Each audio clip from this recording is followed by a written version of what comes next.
नमस्कार, स्वागत है आप सभी का एनएफ न्यूज पर। मैं हूं आपके साथ रोहित।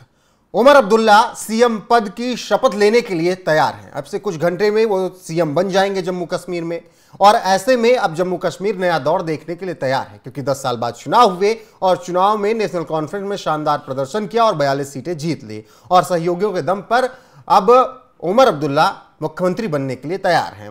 वहीं 370 जब हटाया गया था तो राष्ट्रपति शासन भी लगा दिया गया था जम्मू कश्मीर में। अब राष्ट्रपति शासन भी हटा दिया गया है। ऐसे में उमर अब्दुल्ला के रास्ते साफ हो चुके हैं। लेकिन इसी बीच अब बड़े दावे किए जा रहे हैं। उमर अब्दुल्ला के सीएम बनने से कुछ घंटे पहले बहुत बड़े दावे हो रहे हैं। जी हां, उन दावों के बाद कहा जा रहा है कि उमर अब्दुल्ला ने अपनी राजनीति अचानक से कैसे बदल ली। हालांकि उमर अब्दुल्ला कभी एनडीए के सहयोगी हुआ करते थे, अटल सरकार में मंत्री भी रहे, लेकिन हाल फिलहाल में उनकी राजनीति जिस तरीके से रही, धारा 370 को लेकर, 35A को लेकर लगातार केंद्र सरकार के विरोध में रहे। लेकिन जब चुनाव के नतीजे आए और फिर राष्ट्रपति शासन हटाया गया और तस्वीरें साफ हो गई, राष्ट्रपति ने ऐलान कर दिया, गृह मंत्रालय ने नोटिफिकेशन जारी कर दिया कि राष्ट्रपति शासन हटाया जाता है और अब उमर अब्दुल्ला सीएम बन सकते हैं, तो उन्होंने एलजी के सामने सीएम बनने का प्रस्ताव पेश कर दिया, दावा पेश कर दिया। इसी बीच अब कुछ खबरें आ रही हैं। उन खबरों के अनुसार कहा जा रहा है कि आने वाले वक्त में उमर अब्दुल्ला प्रधानमंत्री नरेंद्र मोदी के साथी हो सकते हैं। जी हां, यानी वो बीजेपी के सहयोगी हो सकते हैं। यह बड़ा सवाल क्यों उठ रहा है?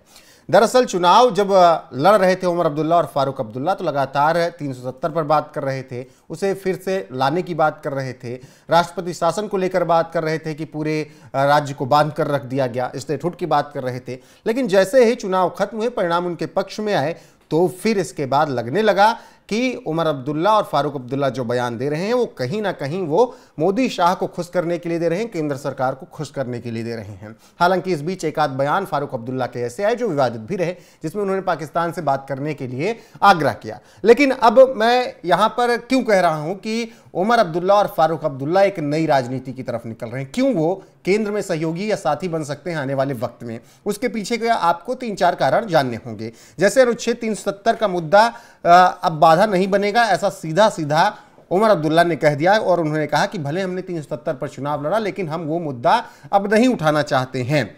और 5 अगस्त 2019 को जिस तरीके से 370 को हटाया गया, हम उसे वापस फिर से नहीं बहाल करवा सकते, इसीलिए इस पर बातचीत नहीं होगी। मतलब 370 पर उमर अब्दुल्ला केंद्र को नाराज नहीं करना चाहते हैं। पहला यह कारण। नेशनल कॉन्फ्रेंस का हमेशा से एनडीए से अच्छा रिश्ता रहा।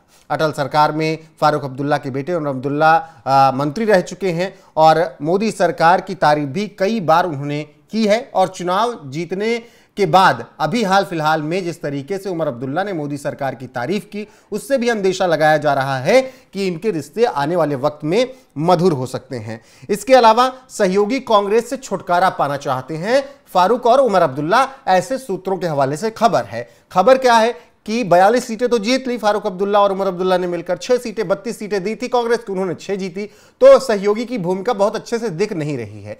तमाम खबरें यह भी आई कि एनसी ने कह दिया है कांग्रेस को, अगर आपका मन है तो गठबंधन में रहिए, वरना कोई जरूरत है नहीं, क्योंकि हमारे पास निर्दलीय आ जाएंगे और हमारे पास और भी विधायक कहीं ना कहीं से हो जाएंगे, आपकी जरूरत नहीं पड़ेगी, क्योंकि बहुमत का आंकड़ा 46 है और 42 हमारे पास खुद है। ऐसे में कांग्रेस से छुटकारा पाना चाहते हैं, और कांग्रेस गले की फांस बन रही हर एक क्षेत्रीय पार्टी के लिए। कांग्रेस की वजह से ही तमाम क्षेत्रीय पार्टियों का काम खराब हो रहा है। इसीलिए फारूक अब्दुल्ला और उमर अब्दुल्ला भी चाहते हैं कि कांग्रेस से दूरियां बढ़ा ली जाएं, ताकि केंद्र से मनमुटाव ना हो, क्योंकि अगर फारूक अब्दुल्ला कांग्रेस के करीबी रहेंगे तो केंद्र से निश्चित तौर पर मनमुटाव होगा।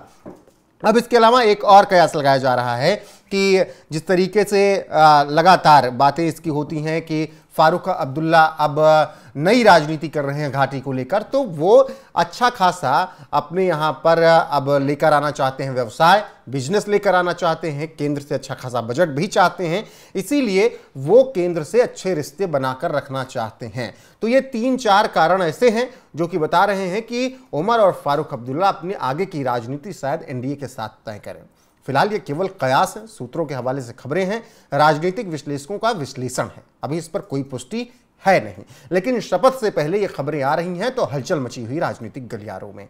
फिलहाल उमर अब्दुल्ला सीएम बनने के लिए तैयार हैं। अब से कुछ घंटे बाद शपथ ले लेंगे और जम्मू कश्मीर के नए मुख्यमंत्री उमर अब्दुल्ला बन जाएंगे। ऐसे में आपको क्या लगता है, क्या उमर अब्दुल्ला और फारूक अब्दुल्ला केंद्र से बनाकर रखना चाहते हैं, उनके साथ अच्छे संबंध रखना चाहते हैं? कमेंट में अपनी राय जरूर बताइएगा। वीडियो को शेयर कीजिएगा, लाइक कीजिएगा, चैनल को सब्सक्राइब कीजिएगा। बने रहेगा हमारे साथ। नमस्कार।